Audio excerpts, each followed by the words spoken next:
तो अंत में यही कहूँगा कि कर दिखाओ कुछ ऐसा कि दुनिया करना चाहिए। जय हिंद दोस्तों, आप सभी का स्वागत है आपके अपने चैनल स्टडी विथ मी पर। दोस्तों आशा करता हूँ आप लोग सभी स्वस्थ और मंगलमय होंगे और एक बेहतरीन तैयारी कर रहे होंगे।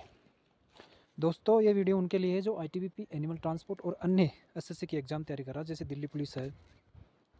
मेन उनके लिए है जो मतलब जिसने ठान रखा है कि यार मुझे ITBP AT में जाना है, उसके लिए।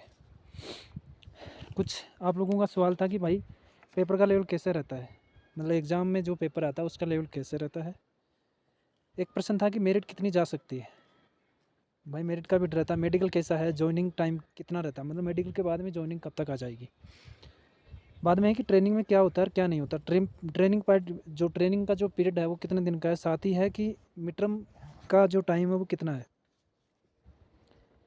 और साथ ही इसमें जो AT की ड्यूटियाँ वो कहाँ होती है, और सैलरी कितनी आएगी after joining and after training के बाद में। तो इन्हीं कुछ सवाल भाई ने पूछा था, तो उनका मैं आपको इसी वीडियो में उत्तर मिल जाएगा। पहला क्वेश्चन है कि पेपर का लेवल क्या रहेगा, मतलब पेपर किस प्रकार से आएगा, पेपर में एग्ज़ाम के क्वेश्चन कैसे आएंगे, क्योंकि मेरिट हाई जाती है भाई साहब, माइनस मार्किंग है नहीं पेपर में। 100 नंबर का पेपर आएगा और 100 ही क्वेश्चन रहेगा। उसमें जो ओल्ड GD का पेपर था ना जिसमें 25-24 होता है, लेकिन उसमें इसमें क्या 13 नंबर की इंग्लिश और 12 नंबर की मैथ रहती है, वो क्या बोलते हैं इसको, हिंदी रहती है। लेकिन पेपर ये मानो कि बहुत ईजी रहता है, तभी तो मेरिट हाई जाएगी भाई। पेपर का हाई रहने का मतलब है कि वो मेरिट का हाई रहने का मतलब है कि पेपर इजी आया है, तभी तो मेरिट हाई जा रही है। अगर पेपर का लेवल ठीक रहा, मतलब आप ये मानो कि पेपर ठीक रहेगा, ज़्यादा हार्ड भी नहीं है और ज़्यादा वो इजी भी नहीं है, मतलब मीडियम साइज़ का आएगा। ज़्यादा गहरा अध्ययन मत करना, मतलब आप हर किसी चीज़ को इतना गहरे से पढ़ते हो कि SSC CGL के प्रश्न पूछ रहे हो भाई, इतना आपको ज्ञान नहीं लेना, आपको सिलेक्शन लेना है। एक बार सिलेक्शन ले लीजिए, उसके बाद में जो आपको करना है उसके बाद में हाई तैयारी कीजिए, जैसे मैं भी कर रहा हूँ। नॉर्मल पढ़िए ऊपर ऊपर से, वो कोई नहीं बोलता है कि जैसे कोई दूध की मलाई पढ़ना, ऊपर ऊपर से पढ़ लीजिए हो जाएगा।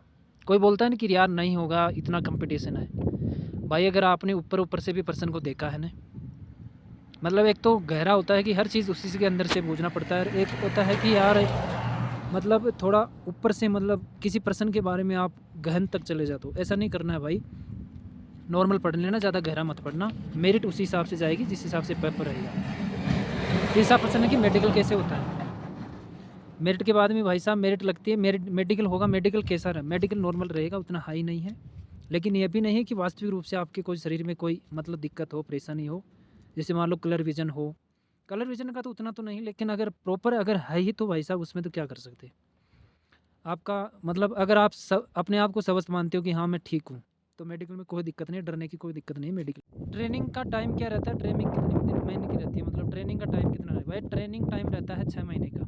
6 महीने का मतलब है कि जैसे मान लो आपका मेडिकल मार्च अप्रैल में आपका मान लो मेडिकल हो जाता है, अप्रैल मई में आप मान लो आपकी ज्वाइनिंग करवा देते हैं, तो मान लो बैच पूरा होने के बाद में एक बैच बनता है, महीने 1.5 महीने के बाद में 0 वीक स्टार्ट होता है, उसके बाद में 6 महीने तक आपकी ट्रेनिंग हो जाएगी। 6 महीने के अंदर आपको मिड टर्म कब और कितना मिलेगा भाई। 6 महीने में जब ट्रेनिंग स्टार्ट होने के बाद में 0 वीक के बाद में जब मिड टर्म हो जाएगा, मिड टर्म होएगा मतलब हाफ, यानी 3 महीने की ट्रेनिंग होती है, आपको मिड टर्म मिलेगा। मिड टर्म में मतलब 10, वैसे अलॉट तो 15 दिन का होता है, लेकिन वो डिपेंड करता है आप किस बटालियन में हो और कितने दिन का मिड टर्म मिलता है। 15 दिन का अधिकतम होता है, लेकिन 10 दिन का ही जहाँ तक मुझे अनुमान है वहाँ तक दे देंगे, क्योंकि हमें भी इतना ही मिला था।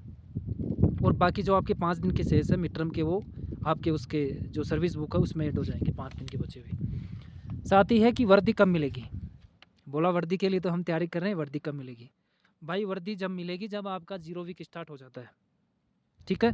0 वीक में वर्दी कैसे पहनना है, बेल्ट को कैसे लगाना, टोपी कैसे लगाना है, वर्दी की सिलाई कैसे होती है, मतलब कौन सी बेल्ट वगैरह, ये जो वर्दी के बारे में 0 वीक में यही होता है। पॉलिश वगैरह जूतों के कैसे होती है, किस प्रकार करना है, जुराब कैसे पहनना है, मतलब अपना लहजा है एक फ़ौज में जो पहनने का तरीका है वो आपको सिखाया जाएगा 0 वीक में। बाद में फर्स्ट वीक से आपका जो ट्रेनिंग शेड्यूल आता है, क्लासें वगैरह लगती रहेगी। बाकी AT की ड्यूटियाँ कहाँ रहती है, ये भी प्रश्न है कि ड्यूटी कहाँ रहती है। ड्यूटी भाई ज़्यादातर जो बॉर्डर बटालियन है उसमें ड्यूटियाँ आपकी पोस्टों पे रहेगी, लेकिन पोस्टों पे रहेगी तो ये मानिए सैलरी भी आपकी ठीक ठाक आएगी। ठीक ठाक का मतलब है कि ये मानिए आपकी ट्रेनिंग टाइम पे सैलरी रहेगी, उससे 20-25 हज़ार रुपये एक्स्ट्रा आएंगे, ये जोड़ लीजिए। ठीक है दोस्तों, नई चीज़ को पढ़ने से बचिए। अगर आपके पास समय कम है एग्ज़ाम का टाइम लगभग ये माने महीने से 1.5 महीने के अंदर हो जाएगा, क्योंकि अभी ड्राइवर का फिजिकल चल रहा है, हफ्ते आपका एग्ज़ाम का टाइम पीरियड होगा। तो अंत में यही कहूँगा कि कर दिखाओ कुछ ऐसा कि दुनिया करना चाहिए सिर्फ आप जैसा। जैसे दोस्तों, मिलेंगे किसी नेक्स्ट वीडियो में। ठीक है, ऑल द बेस्ट।